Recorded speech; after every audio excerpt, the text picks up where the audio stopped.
Hi, I'm Mahogany. I'm so glad you joined me today. Today I'm going to talk about stelliums. Now, I decided to make this video because, like many others, I discovered I had a stellium in my natal chart and it was very hard to find info about it.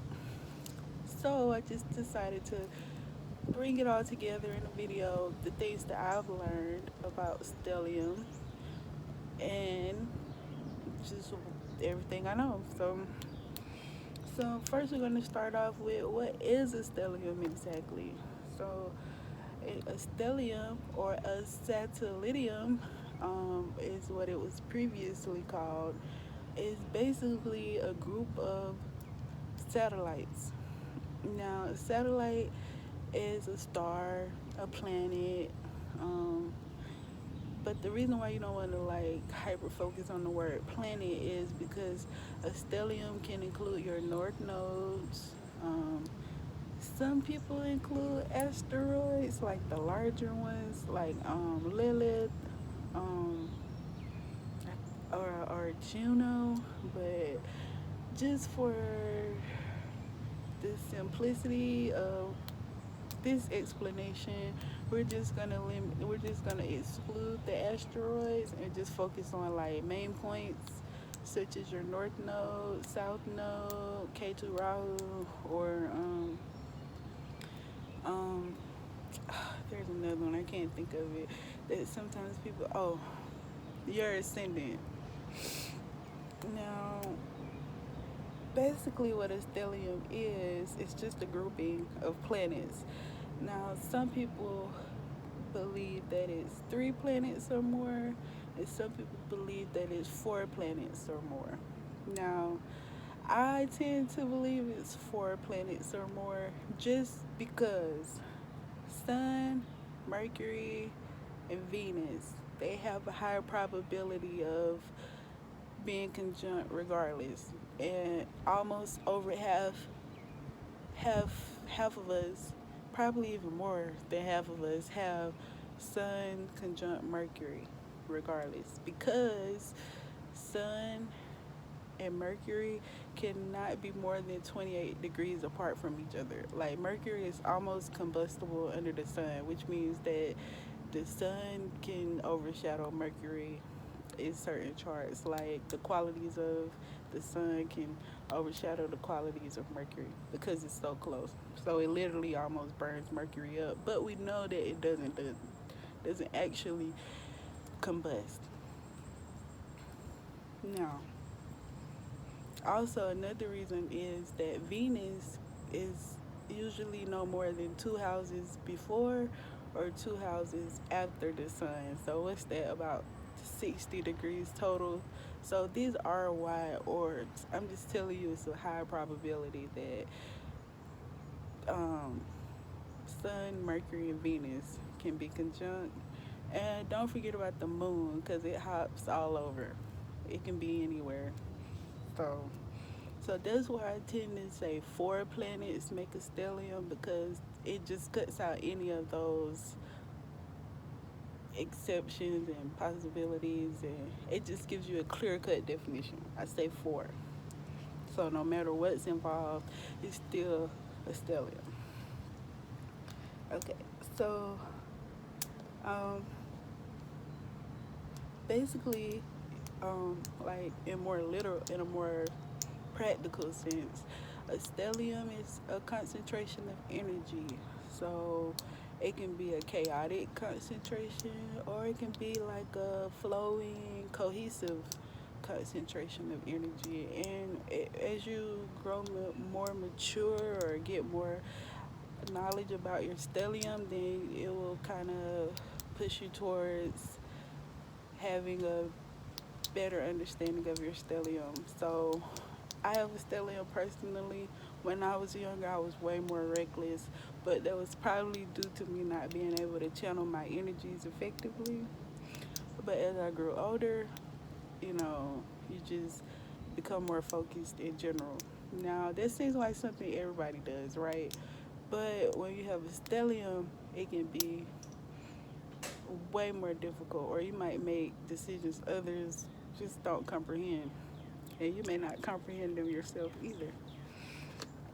So, one important thing I would like to point out about a stellium, regardless of if you know you have a stellium or not, and regardless of where in your natal chart the stellium is located, you more than likely will manifest experiences directly as a result of your stellium, or the energies coming from your stellium, or just, I would say from your stellium, because I just think things come from source, but you will definitely catch these influences from your stellium, like no matter where it is. Like, and you will also know, because you will try to put forth a lot of effort. You might even see other people wanting to do the same things as you, but it's just not as, it's not it's not working for you, because it could be because you have a lot more moving parts than this person you're comparing yourself to, essentially, or it's just not for you. Now, as an example, I have a friend who had no interest in bartending. Now, this was a few years ago, like when I was a little younger. But she wanted to earn money, because we all have to do that, right? Now, I knew I wanted to bartend. Like, I just knew that's what I wanted to do. The hours worked for me. You're not lifting anything too heavy, or like doing any laborious work. Okay, shoot me. But that's what I wanted to do. So, what do you do when you want to do something? You start trying to do it. I went to school. I applied for jobs, like, and I would get them. I would get a gig, or I would get a location, or whatever. It's just that when my friend tried to do it, she would get like, oh, like a up class gentleman's club, or a nice hotel, or like something where you'll be guaranteed your wages, and you can almost bank on what you're gonna make that night. Now, it's nothing wrong with how I approached the situation or how she approached the situation. It's just that I probably had a little bit more energies to wrangle, or maybe she just had some trines or something. Who knows? Who knows? But it's just an example of how you might want to do something, and somebody else might not even have the same level of heart, or like the same level of energy towards it as you. However, they may seem more successful. And this free game. So just notice, like, wherever it's like, oh, in your life, like, oh, I really want this to work. I really want this to work. It could even be with a lover, like where you thought everything was perfect, and then they just go off and really live perfectly. So that could be as a result of your stellium. Whatever, however the situation plays out, you would definitely know, like, you would definitely feel the energies of your stellium, especially related to the house or houses that the stellium is located in. Now, I say houses, or a plural, add a plural to houses, because you can have a stellium that goes across two houses, or even three. I've seen that too, where it's like all the planets are on one side of the chart. Okay, so in that case, that's also a stellium as well. Like, if it's over like two or more houses, so it can be all in one house, or it could be, or you can have like multiple stelliums where they're like over several houses, like two or three houses. It can like come in lots of different ways. Now, I just want to like help you interpret your stellium, because when you first discover you have a stellium, you're just like, oh, it's like a lot of planets. And it is, it is. So just calm down, don't freak out. You are special, but not the only special person, okay? Because sometimes you have people who discover they have a stellium, and they think like, oh, I'm I'm Superman, I'm Christ returned. Like, no, no, you just might, have some other talent or other ability. Like, because stelliums can be, they can drive you crazy, especially if you have a major transit going across the stellium, or you have like just a complex stellium, like Saturn, Mars, Sun, like this, like a lot of malefics technically. But I believe there's good in everything. So it can just depend on what you have going on with your specific stellium. But I do want to get into how to interpret your stellium. Now, first step is research each individual planet, the history of that planet, how it got its name, what energies does that planet embody, how fast does the planet travel, where's the planet located in the heavens currently, and just like research it. Like Venus, of course we associate it with love, but it's also associated with wealth, with your personality. Like if it's close to your sun, you might have a more warm, outgoing personality. If it's further away from your sun, you might not. So it's the same thing. Like with Mercury, that's your thoughts. With Neptune, that's your spirituality. Uranus, that's kind of like how you go about expounding upon things. And the same thing with Mars is how you actually go about doing things. And that's just a short list. So, so yeah, just research every planet in your stellium, and it's good to know about the qualities of each planet, regardless. Anyway, just so you can know for your basic knowledge. Now, the next step is to research your conjunctions within your stellium. So, the whole stellium is not one conjunction, okay? Because say you have, like, I'm just gonna use mine for an example. I have a stellium in the first house, okay? But at the top is Mercury conjunct my ascendant. But as you move out of the first house, there's my north node. So my north node and Mercury are not conjunct. They're just a part of the same stellium. So their energies do brush shoulders, but they're not intertwined. So they're like this rather than like this. So just think about it like that as well. Also, just take it step by step because it can look like a lot of information in one place. Because in a way it is. So just take it step by step, okay?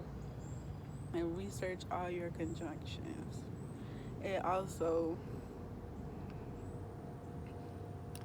look at the opposite house.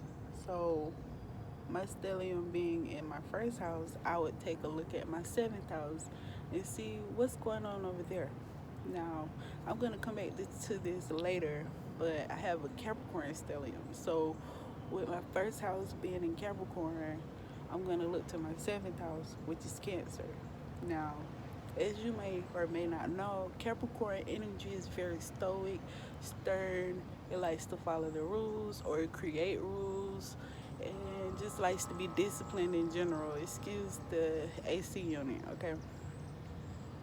So Cancer, um, I won't say it's the opposite, but it has a different focus. That type of energy has a different focus.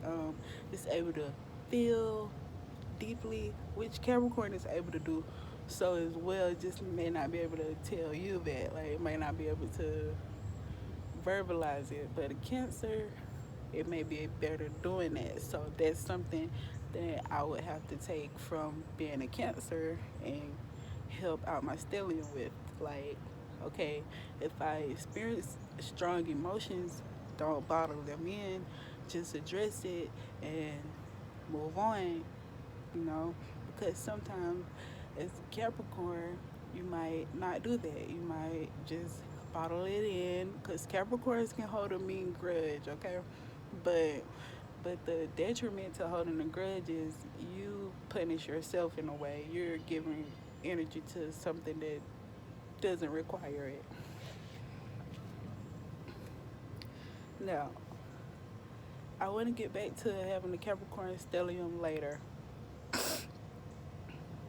Let's talk about squares to your stellium, okay? Because it's kind of like an eternal thing, or it seems that way sometimes, but it's not.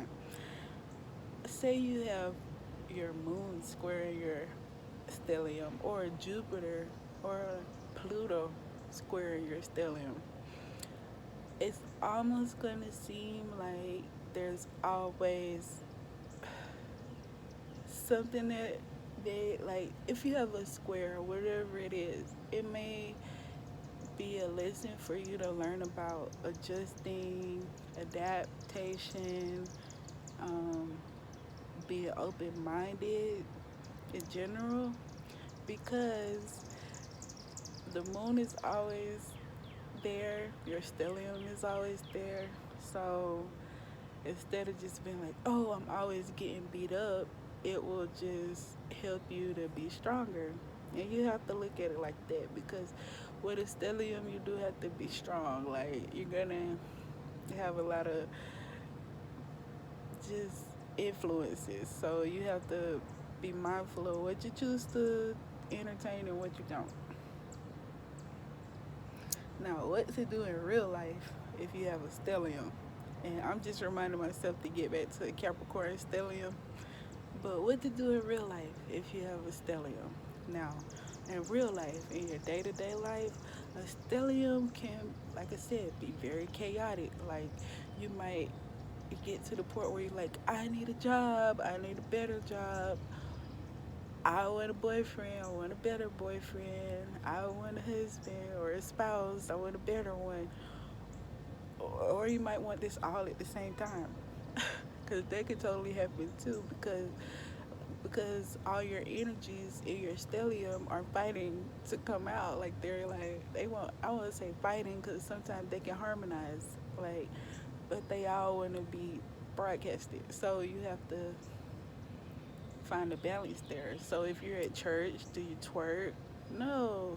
If you're at the pool, do you wear a fur coat? No. So you just have to figure it. You have to. I would say figure it out, but you have to use those sort of parameters, like what's appropriate in this situation, or what are others doing, and am I aligned with that? Do I want to do that? And if you don't, then you might have to remove yourself. So just keep things like that in mind. Now, getting back to the Capricorn stellium, because I don't want to stay on this video forever, I'm sorry. But getting back to the Capricorn stellium. Now, a lot of people in the millennial generation, or maybe later, whatever that generation is right before, they might have a Capricorn stellium.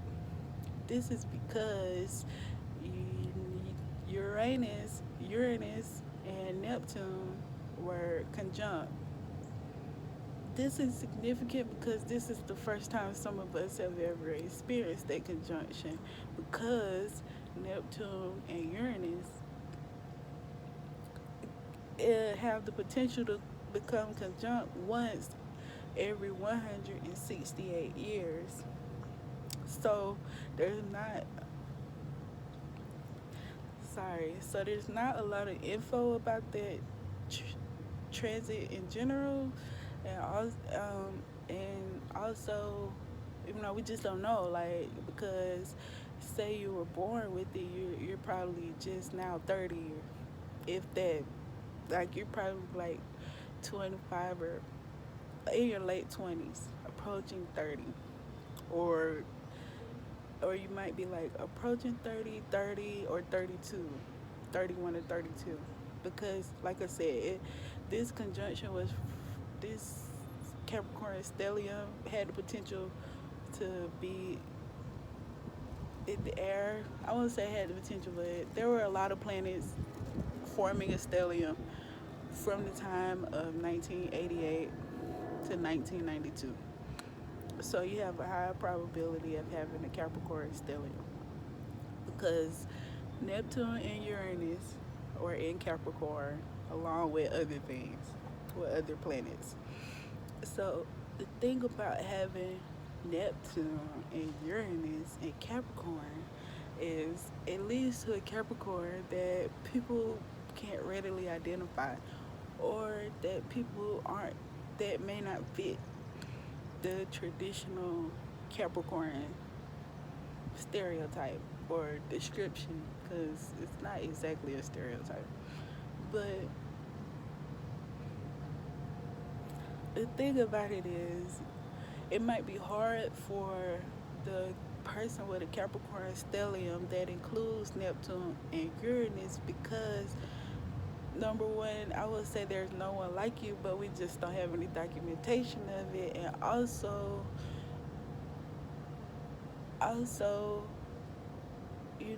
it's like you don't fit in with Capricorns. You feel like a Pisces or you feel like a Sagittarius. You don't feel like a Capricorn. It's like, oh, I should be owning a business by now, or I should be the manager. But you might be at work and they offer you the manager position. You're like, I don't want this responsibility for $10 an hour.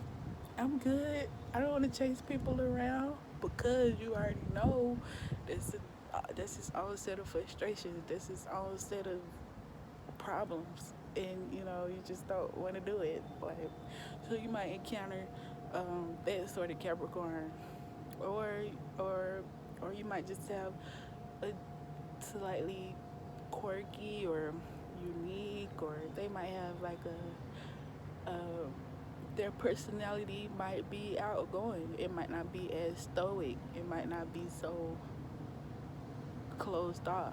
So it could be that as well.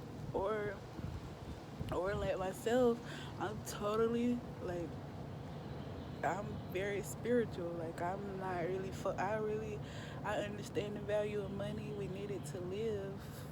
But to just say I want to be a millionaire, it doesn't align with me. So when you have that sort of conjunction with Neptune and Uranus, you have Uranus wanting to bring change to your Capricorn house. So you just have to balance it along with everything else. Now, getting back to in real life, you might have to in real life dealing with your stellium wherever it's located, you might have to develop healthy coping mechanisms, okay? Especially if you have a planet that squares or opposes your stellium, or you have some stuff in the opposite house from your stellium, you have to develop healthy coping mechanisms. Everything's going to stress you out. Everything's going to make you mad. Everything's going to be a challenge if you continue to look at it that way. So there there's a tip there. You have to change your outlook on certain things and be open to move. To just be open to adapt. Like this didn't work, I got a plan B. My plan B didn't work, I have a plan C. That's a Capricorn quality anyway. But it's a good one to latch on to because when you have all these different energies, all these different stars of the show, you have to be able to either come in and be like a mother and be like, okay, all my kids sit down, everybody get in line, everybody wait your turn. Or you could be like, okay, F these kids, like y'all gonna do what y'all wanna do, and then you like that's what I'm saying. You can have a flock of good kids, or you can have a flock of badass kids. Like it's up to you. But either way, you're gonna have to learn how to adjust. You're gonna have to learn how to, say no or say yes, or assert yourself, or tone it, pull it back, or whatever the case is for you. You have to figure it out. What works best for you. What's gonna allow you to be respected by others. What's gonna allow you to respect yourself, and be happy at the end of the day. I'm so happy you guys joined me today. I really appreciate it. I hope you enjoyed the video as well. Thank you so much.